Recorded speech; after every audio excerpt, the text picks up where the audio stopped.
Cambia tu préstamo a rebajatuscuentas.com y tendrás cuotas bajas garantizadas. Es momento de aliviar tu bolsillo. Aplica para préstamos de empresas no supervisadas por la SBS. Podría aplicar para plazos mayores a tu actual préstamo. Vamos a hablar ahora de nuestra judicializada, criminalizada vida política y civil también.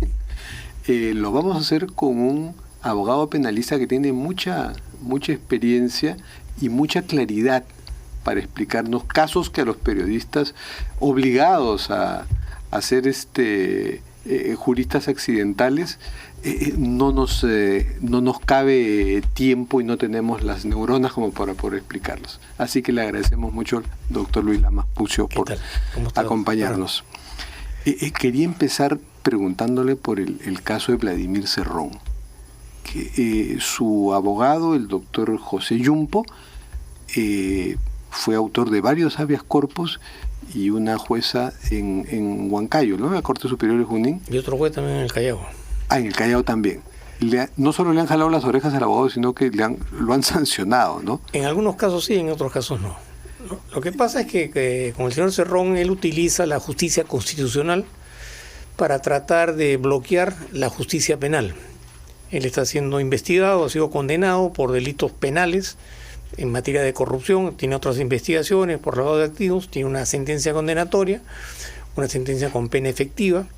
Entonces recurre frecuentemente a la justicia constitucional planteando habeas corpus a los efectos de anular las resoluciones que lo condenan o decretan su detención, y estas recurrencias a los jueces constitucionales en algunos casos les ha resultado favorable, porque incluso ha habido un juez que, tengo entendido, anuló una casación de la Corte Suprema recurriendo a una serie de interpretaciones de carácter formal, en el sentido de que las sentencias o las resoluciones en su contra en algunos casos adolecen de algunas formalidades de carácter constitucional.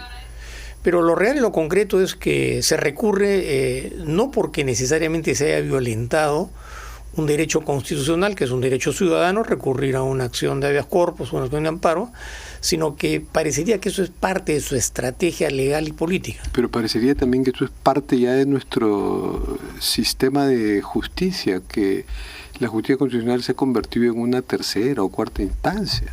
Justamente a raíz de los casos de corrupción, incluso el Tribunal Constitucional se inmiscuyó en decisiones de carácter penal, liberando personas que estaban siendo procesadas por corrupción, argumentando una serie de modalidades. Es decir, en los últimos tiempos la justicia constitucional parecería que ha sido utilizada políticamente, porque en alguna medida es comprensible, o entendible más que comprensible, que los jueces del Tribunal Constitucional son elegidos por el poder político.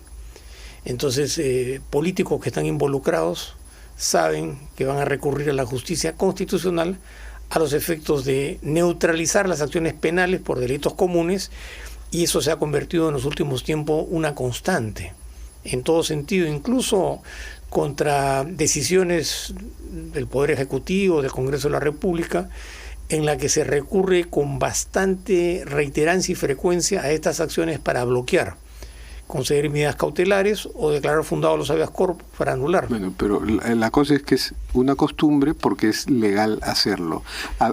¿Se podría hacer alguna reforma o alguna decisión para frenar eso?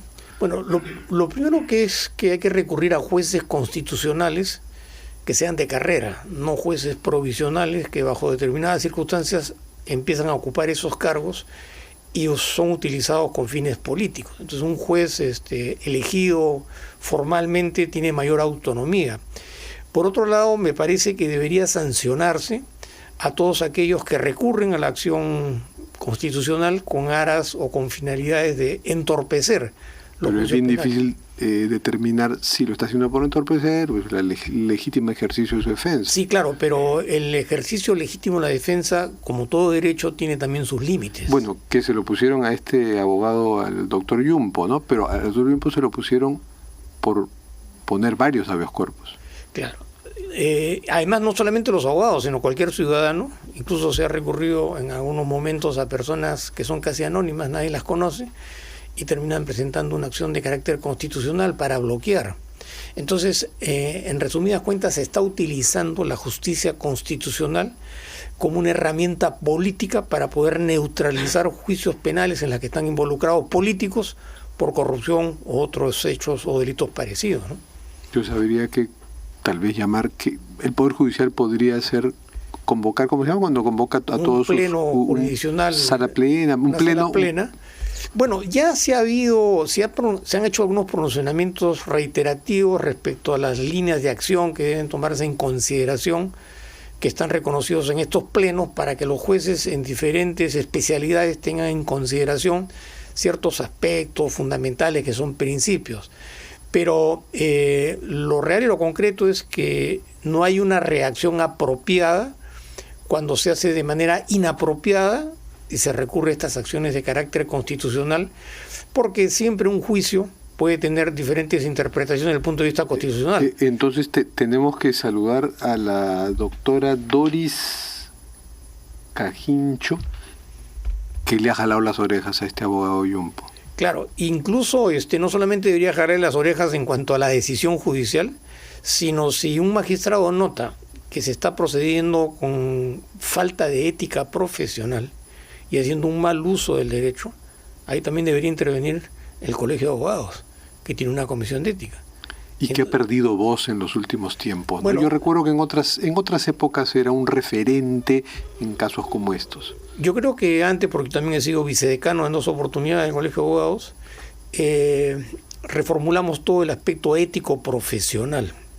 Y en aquella oportunidad sancionamos a más de 200 abogados por haber cometido una serie de infracciones en el ejercicio de la profesión, pero se le dio mucho realce a la presencia de la valoración ética de los abogados, porque últimamente pues hay un aumento impresionante de abogados. Y las sanciones eran suspensión por 30 días o más, que incluso, donde no podían ejercer. En una oportunidad me pareció haber leído un artículo tuyo en la que criticabas a una abogada que fue suspendida 2 años por haber ejercido mal la profesión. ¿Por qué? Porque el ejercicio de la profesión es una herramienta legal que, si bien es cierto, se utiliza con todos los parámetros que exige la ley, en el sentido de la defensa del Estado de Derecho y la presunción de inocencia y otros elementos, hay ciertos límites para ejercer la profesión, y ahí yo creo que hay una ausencia de pronunciamiento del punto de vista gremial para conocer, procesar y hacer de conocimiento público las sanciones que se han impuesto a los abogados, sobre todo tomando en cuenta que cada día hay mayor cantidad de abogados. Muchos de estos abogados provienen de universidades que no tienen no solamente el nivel profesional para ejercer la profesión, sino que de lo que yo conozco, en la enseñanza universitaria no hay ningún curso en ninguna facultad de Derecho sobre la ética en el ejercicio de la profesión en un país, en una sociedad que tiene una crisis ética y moral bastante aguda. Debieran haber varios de esos cursos. Claro, entonces los abogados tienen que tomarse en consideración sus pronunciamientos, pero también requieren formación. Yo recuerdo que para poder incorporarte al Colegio de Abogados tenías que hacer un curso de ética, y habíamos implementado audiencias como si fueran juicios populares. ¿Y ahora eso no existe? De que yo sepa, no hay absolutamente nada, ¿no? Porque la comisión de ética operaba en una pequeña oficina, pasaba desapercibida, los abogados no la tomaban en consideración, pero cuando nosotros empezamos a emplazar abogados, incluso emplazábamos a magistrados, porque también son abogados, y como te voy a repetir, orientamos una acción ejecutiva por parte del Colegio de Abogados en un tema ético, como te lo estoy explicando, y además empezamos a hacer docencia para todos los que querían incorporarse al Colegio de Abogados, para que se tuviera mínimamente en consideración qué cosa es el ejercicio ético en la profesión de Derecho. Veamos otro caso, por favor. Jennifer Paredes. Se le ha negado permiso para viajar a Cajamarca. O sea, no solo se cuida el impedimento de salida a nivel nacional, sino para que se desplacen a otra ciudad del país. Bueno, esa es una prerrogativa para una persona que tiene una restricción en el plano de su libertad por una decisión de carácter judicial, Y además, pues, no podemos soslayar el precedente, ¿no?, de Pedro Castillo y de la esposa de Pedro Castillo, que en un momento determinado recurrieron a una embajada. Entonces, no hay que soslayar cualquier posibilidad, y se ha impuesto una sanción. El juez de control es el más apropiado para tomar una decisión si corresponde o no corresponde. Claro, pero esta señora lo que plantea era irse a su tierra natal para ver un tema académico, un tema de trámites. Es más difícil esconderse en Chota que en una ciudad tan grande como Lima, ¿no? Yo no creo que sea tanto el tema de esconderse. Yo creo que el tema que realmente debería preocupar es si realmente esta señorita puede utilizar esa prerrogativa, por ejemplo, para asilarse en una embajada. Entonces, eso ya generaría pues todo un retorcijo de contenido. ¿O será también político, que el juez está considerando el que allá hay varios coinculpados? Ese es otro aspecto, en el sentido de obstaculizar la labor de investigación. Porque evidentemente una persona con un arresto domiciliario tiene una restricción operativa. Pero cuando esta persona está en libertad o cuando esta persona viaja a otros lugares, lo primero que va a hacer es contactarse con los otros investigados para tratar de ponerse de acuerdo y buscar ciertas respuestas que puedan ser coincidentes. Entonces hay que y eso es obstaculizar la labor de investigación. Ahora, ¿eso se podría vigilar mejor si a algunos inculpados se le dicen, mira, te quedas libre pero te ponemos un grillete? Bueno, eso es un tema que podría aliviar de manera significativa todo el problema de las detenciones preventivas, pero hasta la fecha no ha tenido los resultados, entre otras cosas por la ausencia de una decisión política, por otra parte porque requiere presupuesto económico significativo, implica un personal especializado y todo un organigrama y un conjunto de protocolos con la finalidad de que la persona que está engrilletada electrónicamente no se salga del radio de acción y pueda hacer... Un par de veces que he preguntado a autoridades del Poder Judicial me han dicho que existen los grilletes, pero no hay la cultura judicial de sentenciar el uso de grilletes. Lo que pasa es que la prisión preventiva se ha convertido en una herramienta política, aunque siempre fue un problema histórico en el Perú. Entonces hay una reticencia, en algunos casos, no en otros, de recurrir a estas medidas de coerción personal, porque se trata de personas que están siendo investigadas por delitos graves.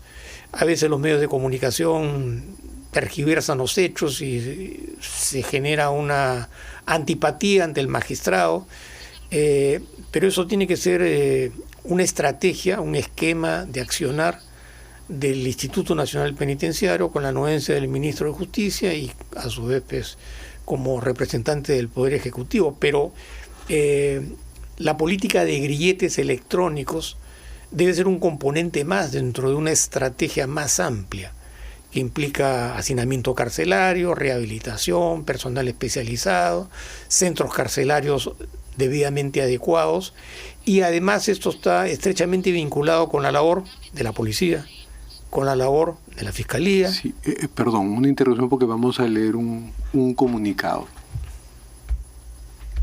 Estamos profundamente conmocionados por los trágicos hechos ocurridos el día de hoy en nuestro local de Miraflores. Se refieren al crimen que ha habido, no sabemos si pasional, en Miraflores, en un restaurante. Queremos expresar nuestras más sinceras condolencias a los familiares y amigos. Apenas se produjeron los hechos, se solicitó asistencia médica, se alertó a la Policía Nacional y se brindó el resguardo y contención necesaria a nuestros clientes y trabajadores. Seguiremos brindando a las autoridades la más amplia colaboración y todas las facilidades para esclarecer lo sucedido. Reiteramos nuestras más profundas condolencias a los familiares y amigos.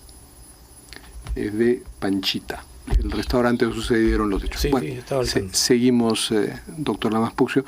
Y ahora hablemos del caso de César Inostroza. Mucho nos ha llamado la atención. Este señor está prófugo, está oficialmente prófugo, pero aparece en unas audiencias virtuales sobre otros temas distintos a aquellos por los que está prófugo. ¿Puede explicarnos tenemos que ir por partes, esto, por favor? Lo más importante y lo primero de todo es indagar e investigar cómo es que este señor salió del país. Ese es el punto de partida para cualquier análisis. El segundo es que Inostroza es una persona bastante experimentada en el manejo legal.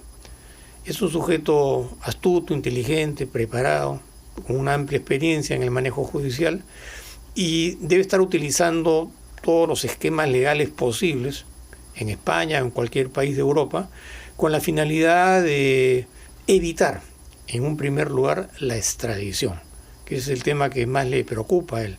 Entonces, la labor de investigación para poder ubicar en qué país se encuentra es importante.